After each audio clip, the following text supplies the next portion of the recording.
40 సంవత్సరాలు ఆకలితో మేము చచ్చిపోయాం అన్నవాడు ఒక్కడు లేడండి. నీళ్లు దొరక్క మేము అల్లాడిపోయాం అన్నవాడు ఒక్కడు లేడండి.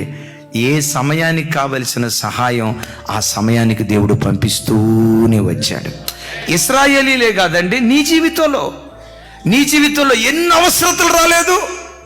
ప్రభా, పిల్లల ఫీజు కట్టేది ఎట్టా, ఈ నెల ఇంటి అద్దె కట్టేది ఎట్టా, ఇదిగో పలానా అవసరం తీర్చబడేది ఎట్టా, గడగడలాడినటువంటి అనుభవాలు ఎన్నో ఉన్నాయి. కానీ విచిత్రం ఏంటో తెలుసా, సరిగ్గా ఆ సమయం వచ్చేసరికి ఆశ్చర్యకరమైన సహాయాన్ని దేవుడు పంపించాడు.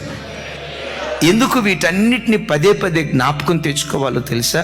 గతంలో ఎదురైన శోధనలన్నిటిలో నా దేవుడు ఎలా నన్ను తప్పించాడో, ఈ శోధనలో నుంచి కూడా నా దేవుడు నన్ను తప్పిస్తాడని నీ గుండెలో నుండి ఒక ధైర్యపు ఆత్మ పుట్టుకు రావటానికి దేవుడు కృప చూపిస్తాడు.